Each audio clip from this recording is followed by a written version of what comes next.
There are nights when silence feels heavy, when your thoughts stretch thin like smoke, and you wonder, why does it have to hurt so much to live? Pain, loss, disappointment, the little griefs that press into the corners of our days. For most of us, suffering feels like a mistake in the design, something broken in the machinery of life.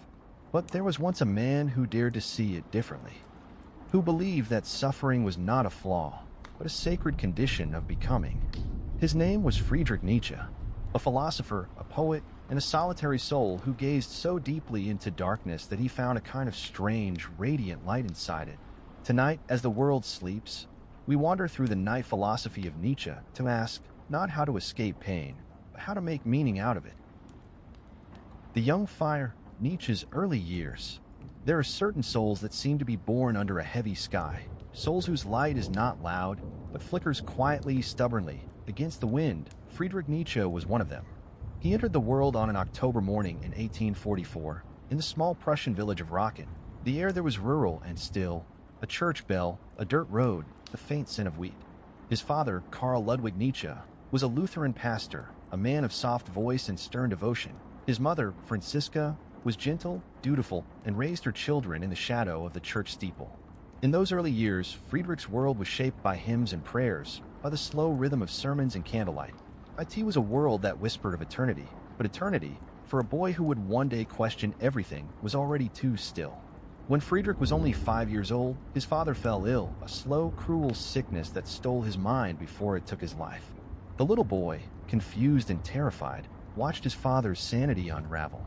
A year later, he watched the coffin lowered into the cold earth behind the church. The child's grief was silent, but silence, as Nietzsche would one day learn, has a way of burning deeper than any scream.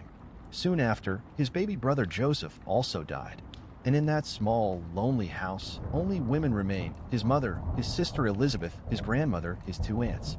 5 women, 1 boy, and the echo of a father's absence that never left.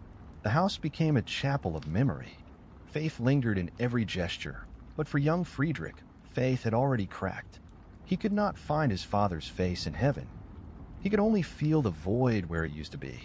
And yet, he read endlessly. Even as a child, he had a quiet fire in him, an intensity that seemed to watch the world from a distance. While other boys played, Friedrich listened to the murmur of wind, to the rhythm of words, to the strange beauty of solitude. At 14, he entered the prestigious Schulpforta, a boarding school for gifted students. There, among gray stone walls and endless Latin grammar, he found the companions of his true life, the ancient Greeks: Homer, Heraclitus, Aeschylus. Their voices, centuries old, spoke to him more vividly than the living. He was drawn to the tragic poets, those who saw life not as comfort, but as struggle, passion, and art. In the tragedies of Greece, Nietzsche began to sense the secret he would one day proclaim to the world: that beauty and suffering are intertwined, that to love life fully, one must also love its pain. He excelled in every subject: music, languages, philosophy, but always with a restlessness, a quiet melancholy. He wrote poetry, composed short pieces for piano, and kept notebooks filled with questions too large for his age. What is truth? What is goodness? Why must we suffer to become wise? Questions that would later define his life first came to him not as theories, but as feelings, as a tremor in the chest when looking at the night sky. After Schulpforta, he went on to the University of Bonn, then to Leipzig, where he studied under the shadow of Schopenhauer, the philosopher of pessimism. Schopenhauer's vision of life as endless striving and disappointment spoke to Nietzsche's already fragile heart. He saw in it a mirror, but also, perhaps, a warning. And then at 24, a miracle of brilliance. Friedrich Nietzsche was appointed professor of philology at the University of Basel, one of the youngest in history. Imagine him there, a thin, bespectacled young man, his voice steady but unsure, teaching students older than himself about the meanings of Greek words, while his own mind burned with thoughts too wild for academia. He had achieved what most could only dream of: security, prestige, future. Yet inside, he already felt something breaking. The sermons of his childhood, the comfort of faith, even the logical certainties of philosophy, none of it could contain his hunger for truth. He began to suspect that truth itself was not a peaceful thing, that perhaps truth, like the gods of Olympus, demanded sacrifice. And sacrifice would come in the form of pain, loneliness, and exile. For now, though he was still the young fire, the student of the ancients, The dreamer who believed that through art, through thought, through courage, a human being could become something greater. But the fire that burns brightest burns itself first. Soon the migraines would come, the vision would blur, the silence would deepen, and the philosopher who would one day speak of the eternal return would begin to feel his own life looping through cycles of light and shadow. Yet even then, even in pain, Nietzsche's spirit whispered the same quiet vow it had whispered since childhood, that to live beautifully is to burn completely. The wound and the break. There is a kind of suffering that arrives quietly, not as an explosion, but as a slow corrosion, drop by drop, day by day, until even the act of breathing feels like endurance. For Friedrich Nietzsche, this slow ache became his companion. In Basel, he had seemed destined for greatness. He lectured on the Greeks, wrote essays that shimmered with intelligence, and moved with the calm poise of a man in control of his destiny. But the body, the fragile vessel of every great mind, had other plans.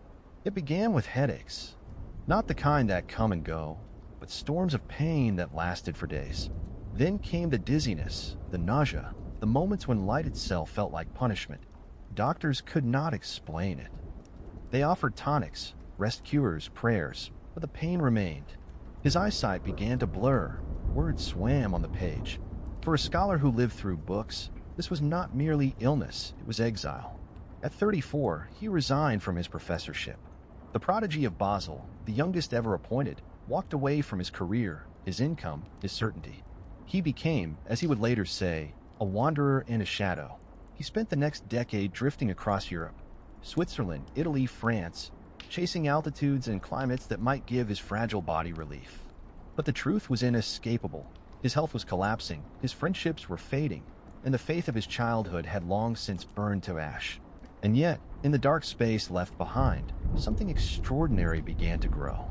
Nietzsche discovered a paradox that when everything collapses, you are finally free to begin again. In the isolation of sick rooms and mountain villages, he began to write with a new voice, fiery, fractured, prophetic. His first great work of this period, Human, All Too Human, was born out of suffering, a book of fragments, each one like a shard of broken glass reflecting a single truth. He abandoned the moral certainties of religion, the optimism of progress, the romantic illusions of his youth. He stripped life to its bare bones and asked, if there is no God, no eternal meaning, can life still be worth living? And then, in a whisper that seemed to rise from the heart of his pain, he answered, yes, because to live, even in suffering, is to create. He began to see pain as the raw material of greatness, as the forge where the human spirit is hammered into something stronger, sharper, truer. During this time, Nietzsche's solitude deepened. He had loved once, or thought he had, a brilliant woman named Lou Salome, but she refused his proposal, and the rejection carved another scar into his heart. He was betrayed by friends, misunderstood by colleagues, mocked by those who saw only his strangeness. To the world, he was becoming a failure. To himself, he was becoming something else entirely, a philosopher of the abyss. He wandered the Alps, his small figure wrapped in dark coats, a notebook always in his pocket. He wrote standing up, between migraines and storms, capturing flashes of insight like lightning bolts. And through all of it, the pain did not stop him. It transformed him. He began to write words that would one day change the world. What does not kill me makes me stronger. It was not a slogan of arrogance, but a confession born from agony. Nietzsche knew what it meant to be killed in pieces, by loneliness, by illness, by thought itself, and still somehow to rise. He dreamed now of a new kind of human being, one who would not seek escape from pain, but would embrace it, use it, transmute it into meaning. He called this being the Übermensch, the Overman, not a master of others, but a master of self, a creator who forges values from the ashes of old gods. His books were ignored, his health continued to fail, but inside him something immense was awakening. He was shedding his old life, professor, believer, son, and becoming something raw and elemental. The break was complete. And from that wound, his true philosophy began to speak. In a letter written during those years, Nietzsche said, I am not a man, I am dynamite, not a boast, but a prophecy. The dynamite was already lit, burning slowly through his own mind. And though the explosion was still years away, you could already hear the first distant rumble, a mind breaking open, a soul preparing to see the world without illusion, without comfort, without light, and yet somehow to love it all the more. The turning point, the madness of Turin. By the winter of 1888, Friedrich Nietzsche had reached the end of something. His body, long tormented by pain, was failing. His friendships had scattered like autumn leaves, and yet his pen still blazed. In a single feverish year, he wrote some of his greatest works: Twilight of the Idols, The Antichrist, Ecce Homo. Each page felt like prophecy. Each sentence, a spark from a soul standing at the edge of collapse. He wrote as if possessed, sometimes for 12, 14 hours at a time, his handwriting wild and trembling, his thoughts burning faster than his body could follow. He declared that God is dead, not in triumph, but in mourning, for he saw the modern world losing its center, drifting without purpose, and he wept for what would come after. He wrote that morality itself was a human invention, a comfort for the weak, a cage for the strong. And he began to believe that perhaps only through the total destruction of illusions could humanity be reborn. But creation at that height is a dangerous thing. The human mind is not built to hold that much light. In January of 1889, Nietzsche was living alone in a small rented room on Via Carlo Alberto in Turin, Italy. He spent his days walking through the piazzas, writing letters to imaginary friends, smiling at strangers who passed him by. The locals saw him as gentle, eccentric, a lonely German professor with kind eyes and a lost look. Then, one morning, the moment that history would never forget, a horse black and trembling was being whipped by its driver in the square. Nietzsche saw it. Something in him broke. He ran forward, threw his arms around the horse's neck, and began to sob. "Do not hurt him," he cried, in German, in Italian, in the language of every broken heart. And then silence. He collapsed to the ground. And with that, the brilliant mind of Friedrich Nietzsche slipped away forever. He was taken home by strangers. He wrote a few last letters, wild, poetic, delirious, signing them Dionysus, and sometimes the Crucified. In them, he spoke as if he were God and man and myth all at once. He wrote to friends, to kings, to the cosmos itself. He declared, "I have given humanity the deepest book that has ever been written." Then the words stopped. His mind dissolved into silence.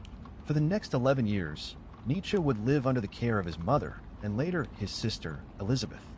He could no longer write, no longer think clearly, no longer be the man he once was.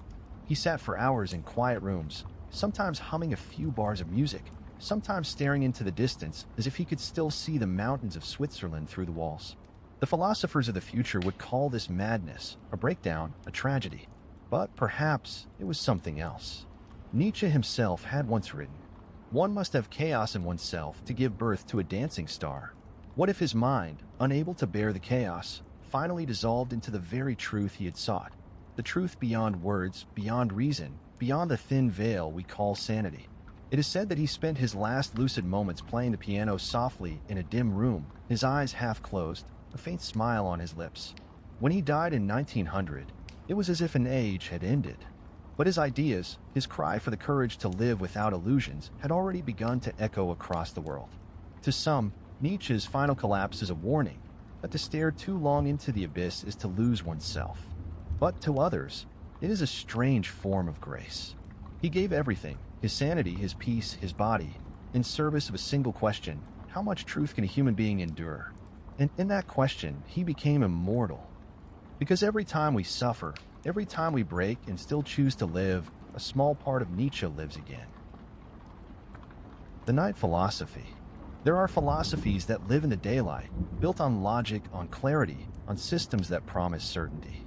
And then there are philosophies born in the night, forged not from peace, but from pain. Nietzsche's was the latter. His writings after Turin were no longer words, but echoes, fragments of a mind that had burned too brightly, leaving behind constellations of thought. To understand Nietzsche is to step gently into that darkness, to see how, out of suffering, he sculpted a vision of life that refused despair. He had seen faith collapse, seen morality unmasked as human invention, and witnessed the loneliness that follows when every god is dead. And yet, he did not ask for comfort. He asked for courage. To live is to suffer, he wrote. To survive is to find some meaning in the suffering. For Nietzsche, pain was not an accident of existence. It was the proof of it, the pulse of becoming. Just as the body grows stronger when it heals from a wound, so too, he believed, the soul deepens when it learns to face its own brokenness without retreat. He spoke of a more fatty love of fate, not resignation, not acceptance, but love. To love everything that happens, the joy, the heartbreak, the failure, the illness, as if you yourself had chosen it. Because, he said, life is not a test to be passed or a problem to be solved. It is a work of art to be created. And like all great art, it requires suffering. The sculptor must strike the marble. The painter must endure the mistakes. The composer must live through dissonance before harmony can be born. Nietzsche believed the same of human beings. We are all artists, and pain is our instrument. He imagined a higher human type, the Übermensch, not as a conqueror or tyrant, but as one who can dance with pain and still say yes to life. The Overman does not look away from tragedy. He transforms it. He creates his own meaning in a world that has forgotten how. This, for Nietzsche, was the deepest freedom, not freedom from suffering, but freedom through it. To suffer consciously is to awaken. To endure without bitterness is to become powerful. He called this awakening the eternal recurrence, the most haunting of his ideas. Imagine, he said, that you must live this life again, exactly as it is, every joy, every pain, every mistake, forever.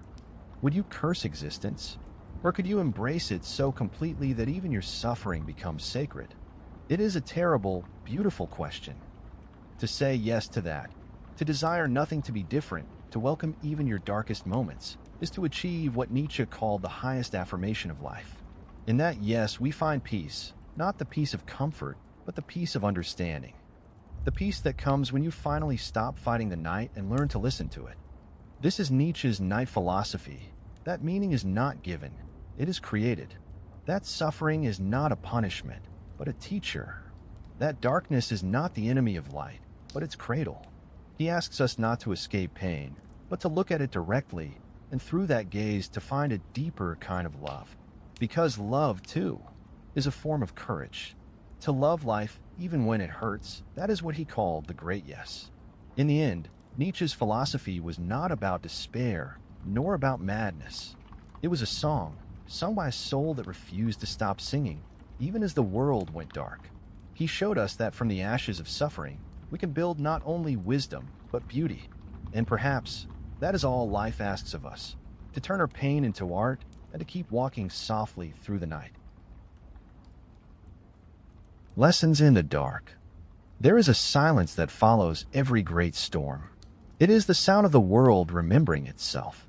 Nietzsche's life ended in that silence, a long twilight where words no longer reached him, but perhaps peace finally did. He had burned through every illusion, every hope of comfort, until only truth remained, raw, brilliant, and unflinching. And yet, if you listen closely, you'd hear in his writings not despair, but tenderness. Because what he discovered after a lifetime of pain was not the cruelty of existence, but its strange beauty, its invitation to become more than what we are. He taught us something quiet, something simple, that suffering is not our enemy. Pain is the thread that ties us to the present moment. It reminds us that we are alive, that we are still becoming. Without it, we would sleepwalk through our days, never tested, never transformed. Suffering wakes us. It breaks the shell of what we thought we were so something new can breathe through the cracks. Like the sea that must split to grow. Like the night that must deepen before dawn. Nietzsche once wrote, "What does not kill me makes me stronger." We repeat it so often that we forget what it means. It is not a boast. It is a whisper, a recognition that strength is born not from pride, but from survival. That every wound, every heartbreak, is not just pain endured, but wisdom earned. We are not meant to live untouched. We are meant to be changed.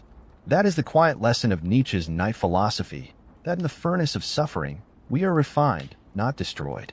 Think of your own nights, those moments when you thought you could not go on, when the world felt heavy and endless. And yet you are here, still breathing, still searching, still capable of wonder. That is the miracle Nietzsche wanted us to see, that we do not escape suffering. We transmute it. We turn pain into understanding, loss into depth, fear into compassion. Every scar, a small note in the song of becoming. He did not want disciples. He wanted creators, people brave enough to write their own meaning in the blank spaces of existence. Because the world, he said, will never give you a map. It will give you questions and silence and the long road of your own becoming. And in that road, in the solitude, the uncertainty, the suffering, you will meet yourself. That is the true awakening. And so tonight, as you listen in the dim light, remember this. You are not broken. You are unfinished. Your pain is not proof of failure, but the shape of your growth.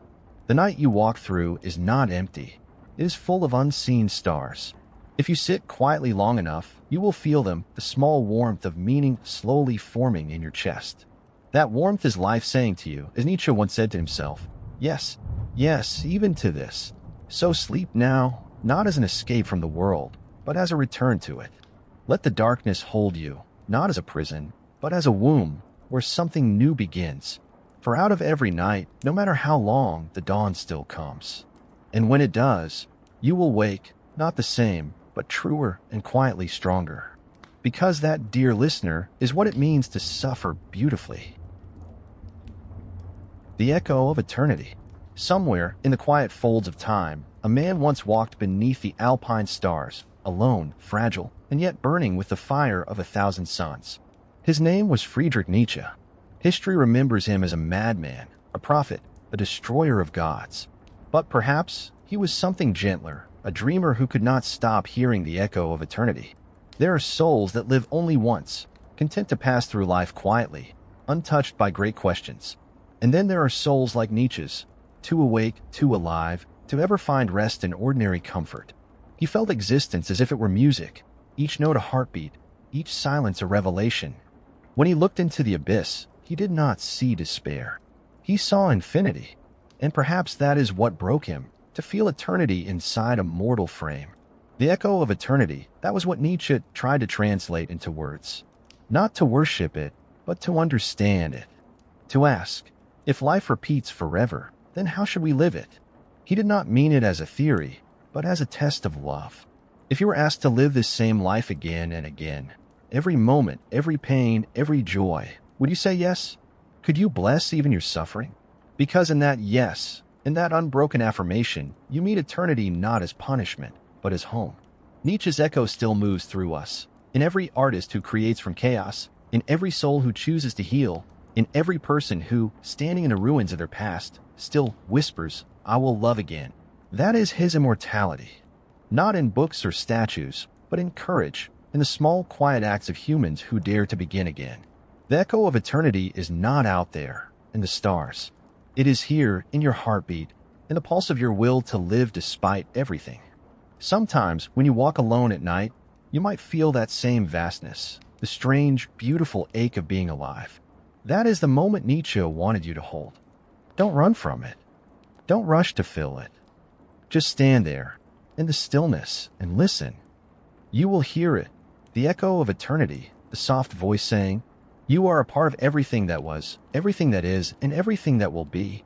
Nietzsche's life was brief, his ending tragic, but his song never stopped. It hums in the silence after loss, in the calm after pain, in the quiet courage it takes to simply begin another day.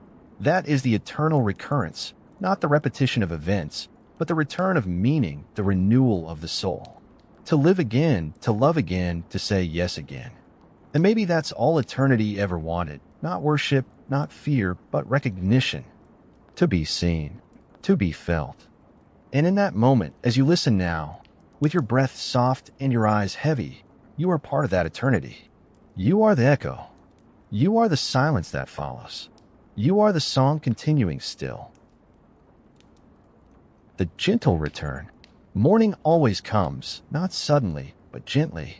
The night withdraws like a soft tide, and the first light touches the edges of the world as if afraid to wake it. And you too begin to stir. You have walked with Nietzsche through his darkness, through madness and meaning, through the silence that follows pain. And now you return, not the same, but somehow more whole. That's what all great nights do. They change you quietly. You went into the dark seeking answers, but the night did not give you any. Instead, it gave you understanding. Understanding that life is not a riddle to be solved, but a pulse to be felt. It gave you permission to stop fighting what hurts, to let pain soften you instead of harden you. And in that softness, you discovered something sacred. That fragility is not weakness. It is the beginning of truth. When Nietzsche spoke of the eternal return, he was not only talking about time, he was talking about presence. Every breath you take, every sunrise you witness, every smile, every tear, it all returns, not as repetition, but as renewal. The same light that once touched his eyes now touches yours. The same wind that passed through his mountains now moves through your open window. Everything continues. Everything is connected. That is eternity, not endless years, but endless wonder. And so, my friend, as this night ends, take with you this gentle thought. You do not need to be unbroken to live beautifully. You do not need to erase your pain to find peace. Peace does not mean the absence of suffering. It means learning to move with it. Like the river that bends around a stone, like the light that finds its way through clouds, you can live gracefully even when you ache. That is the return. Not to who you were, but to who you truly are. There will be days ahead, ordinary days, filled with work, noise, and the small, beautiful rituals of living.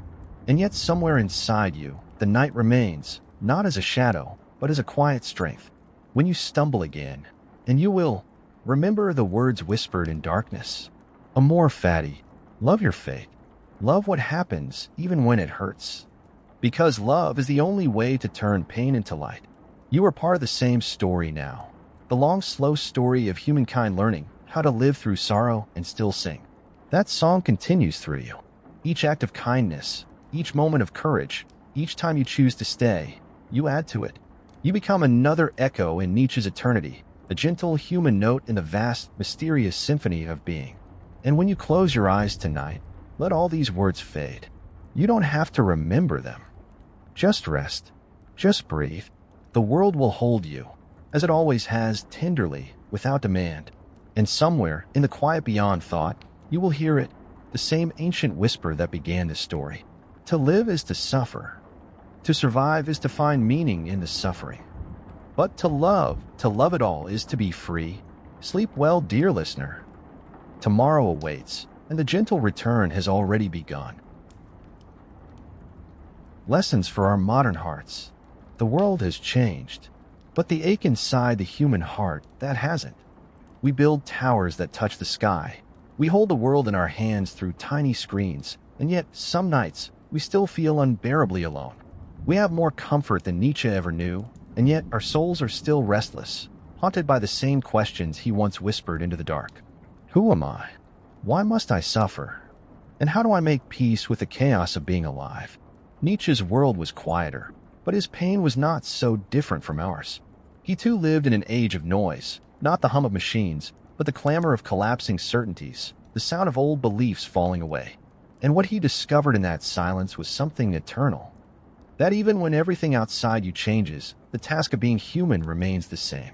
To live, to hurt, to grow, to love again. He taught us that suffering is not the opposite of joy. It is its shadow, its companion.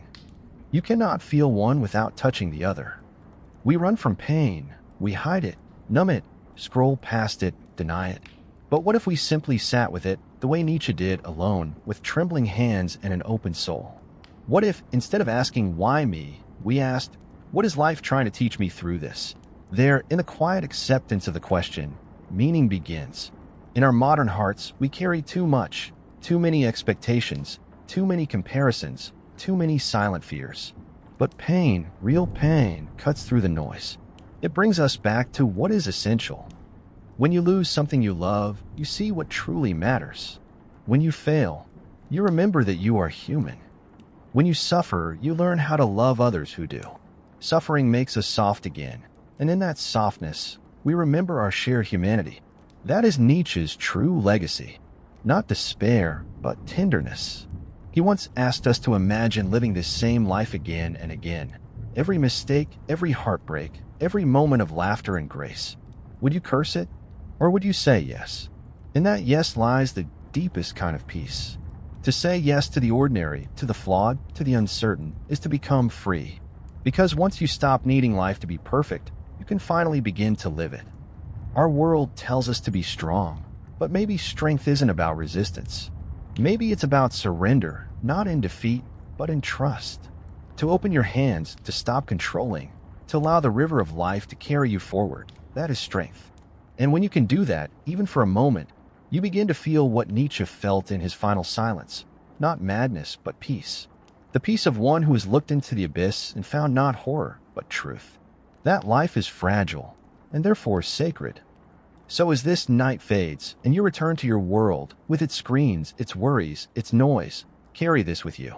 You are not meant to escape suffering. You are meant to understand it, to walk with it, to let it shape you without breaking you. You are the artist, and pain is the brush. You are the poet, and life, even the darkest parts of it, is your verse.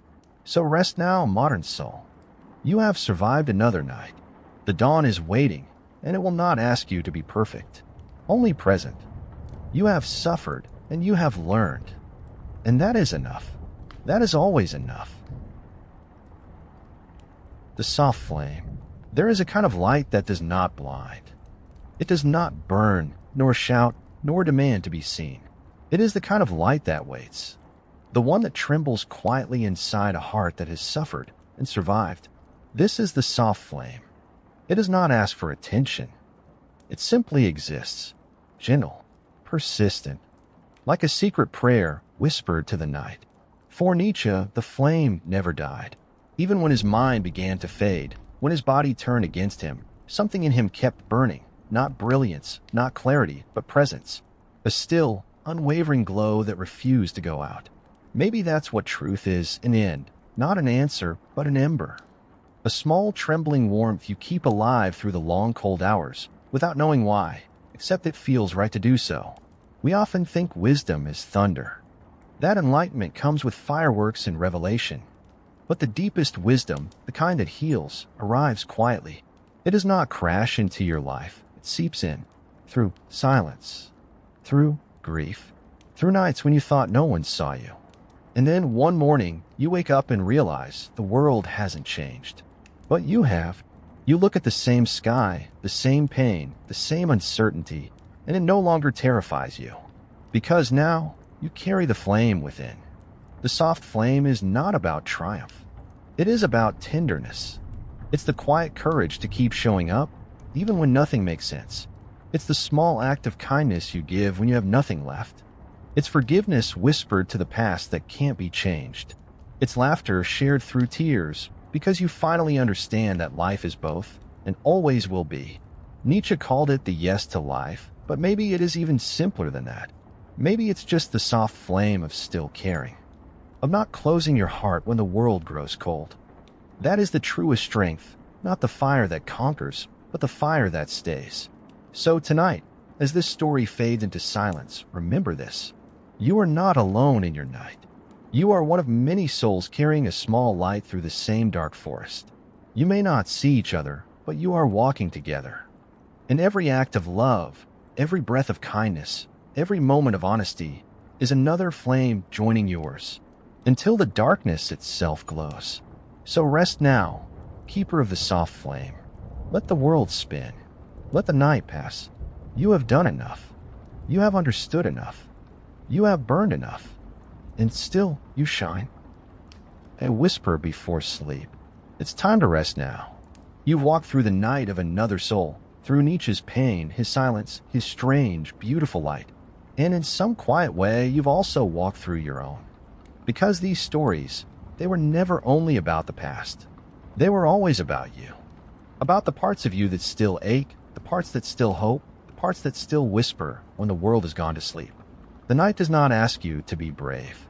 It only asks you to be honest, to breathe, to soften, to simply exist for one more gentle moment. And in that softness, you begin to heal, not by escaping the darkness, but by learning to sit inside it without fear. That is what Nietzsche's journey was. Not a march toward answers, but a slow surrender into truth. That life is not perfect. That we are not perfect. And that is precisely what makes everything so painfully beautiful.